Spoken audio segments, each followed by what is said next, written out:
নমস্কার বন্ধুগণ, আবারও একটি ভিডিও নিয়ে চলে এলাম আপনাদের সাথে। এবং আমার ভিডিওতে আপনাদের সবাইকে স্বাগত। জায়গাটা দেখুন কেমন, বলুন একটু ভুতুরে ভুতুরে ব্যাপারটা মনে হচ্ছে না? দেখুন একবার, আমাকে তো একটু ভুতুরে ভুতুরেই লাগছিল, কিন্তু যাই হোক আমাদের পরিচিত জায়গা, তার জন্য আমাদেরকে ওরকম ব্যাপারটা ফিল হয় না। যাই হোক আমরা বসে আড্ডা টাড্ডা মারি মাঝে মাঝে, যখনই সময় পাই কম বেশি যাই ওই দিকটাই, না যাওয়া বলবো না। তার মধ্যে দেখলাম যজ্ঞ হচ্ছে, তাই আর না থাকতে পারে একটা ভিডিও বানিয়ে ফেললাম। তো ওনাদের পারমিশন নিয়েই বানিয়েছি যদিও।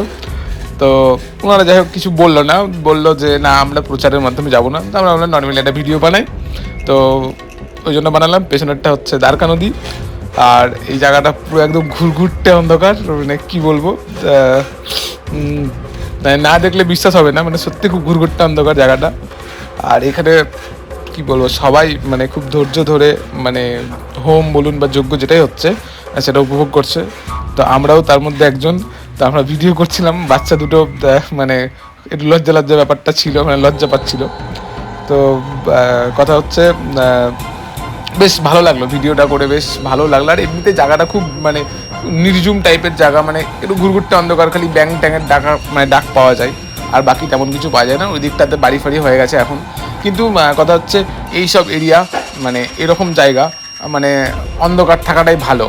মানে এগুলো হচ্ছে একটা করে মানে কি বলবো, একটা পীঠস্থান। তো এইগুলো অনেক আগে মানে আমার মারা বলে, যখন আমরা ছোট ছিলাম, তো মারা যখন ছোট ছিল তখন বলে এইগুলোতে মানুষ যেতে পারতো না। তখন তো এত কিছু ছিল না, এত কিছু হয়নি। তো পুরো গাছ ছিল, তারপরে পুরো অন্ধকার থাকতো, কোনো লাইট জ্বলতো না। তারপরে বলতো যে কোনো মানে আমার একটা কথা আছে যে কোনো মানুষইকে আমরা পেতাম না ওখানে। হ্যাঁ, তারপরে আপনার শিয়াল টিয়াল এগুলো খুব বেড়াতো। তো যাই হোক এখন তো ধরুন আস্তে আস্তে সমাজ বদলাচ্ছে, তারপরে ধরুন পরিবর্তন হচ্ছে, তো এইগুলো তো আস্তে আস্তে কমেই যাচ্ছে। তার মাঝে আর একটা দেখলাম, দেখুন উঠে বাবা কি মরার মাথা, মানে মানুষেরই মাথা আর কি। তো তারপরে দেবতাও আছে ওখানে। তারপরে এখানে একটা যজ্ঞ হচ্ছে, এটাও দেখলাম। বেশ এটা আরেকটু অ্যাট্রাকটিভ, মানে সে একদম পুরো জোশ নিয়ে সব চলছিল আর কি। দেখলাম ভিডিওটা বানিয়ে নিই, আপনাদেরকে দেখানো হবে, প্লাস আমারও দেখা হবে। মানে আমিও তো নিজে উপভোগ করলাম লাইভ, মানে দেখে চোখে। আর আপনাদেরকে তো চোখে দেখাতে পারবো না, তাই আমরা চিন্তা করলাম যে একটু ক্যামেরায় তাহলে ক্যাপচার করলে হয়তো আপনাদেরকে দেখাতে পারবো। তো তার জন্যই আমরা আর কি চেষ্টা করে ভিডিওটা করলাম। কেমন হয়েছে অবশ্যই কমেন্ট করে কিন্তু জানাবেন। হ্যাঁ, এটা হচ্ছে মানে আমাদের মোটো, যে আমরা এক্সপেক্ট করবো যে কেমন হচ্ছে অ্যাটলিস্ট এইটুকু জানার। এই চলে এসছে আমার বিশাল ভাইপো।